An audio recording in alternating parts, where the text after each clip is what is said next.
Hello friends, in the series on the income tax cases, today we will discuss a issue which is very important for the income tax scrutiny cases.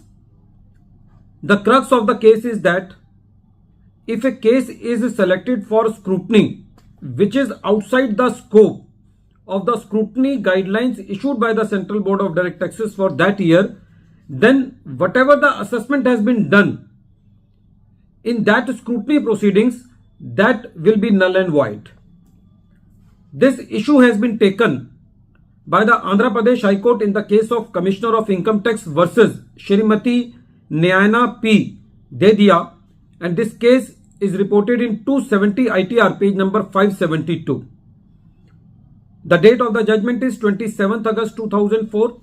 Although this case is very old and related to 2004, it was decided in 2004. In fact, it is related to the assessment year 96-97, but this case has a very big relevance for the scrutiny proceedings. Friends, there was a circular for the assessment year 96-97 dated 12th March 1996. The circular number was 749A. According to that circular, the case of the assessee for the assessment year 96-97 could not be taken into scrutiny if the assessee has shown his income in the income tax return at a figure which is above 30% from the previous assessment year, that is 95-96. In the case of the assessee for the assessment year 96-97, the assessee has showed his income 30% more than the assessment year 95-96. So outrightly, the revenue does not have any right, according to the circular of the revenue, to take that case into scrutiny, but somehow scrutiny was taken up, additions were made, and the assessee was taking this ground before the tribunal that the revenue does not have power to take my case into the scrutiny, so the whole proceedings are null and void. When this matter was heard by the tribunal gave its verdict that the assessment proceedings for the assessment year 96-97 are outside the scope of the scrutiny guidelines for the assessment year 96-97, and the scrutiny assessment was quashed.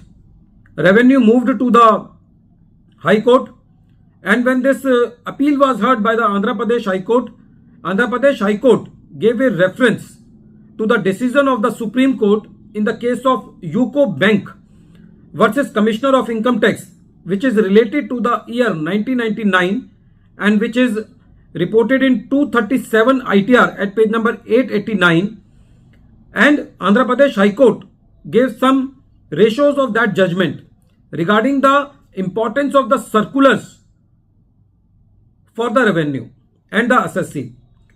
The first point was that, according to that judgment, that authorities should observe the directions of the board which has been given by the board by various instructions or through various circulars. In that Supreme Court judgment, the Supreme Court held that directions may give some relaxation of any of the provision of the Income Tax Act. In that judgment, Supreme Court also said that the board has every power to tone down the rigor of any of the provision of the Act, and Supreme Court also held that even if the circulars are adverse to the revenue or the department, even then the circular should be followed by the revenue. But if the circulars are adverse to the assessee, then those circulars are not binding, and the revenue cannot take the help of those circulars if those circulars are adverse to the assessee. So in nutshell, it can be said that the circulars can be issued by the Central Board of Direct Taxes only for the help of the assessee or to tone down the rigor of the provisions of the Income Tax Act, but it cannot complicate the matter, or in other words, it cannot put a burden on the assessee. Friends, although this case is related to the assessment year 96-97, but it gives a clear message that we should try to read the instructions of the revenue by the circular of every year that whether our case falls in that guidelines or not. If our case does not fall in that guidelines, then our case is outside the scope of the scrutiny proceedings. At the end of this video, once again I am repeating the name of the case. The name of the case is Commissioner of Income Tax versus Shrimati Nyana P. Dedia, and this case has been reported in 270 ITR at page number 572, and the case has been decided by Honorable Andhra Pradesh High Court, and the date of the judgment is 27th August 2004. Thank you, friends.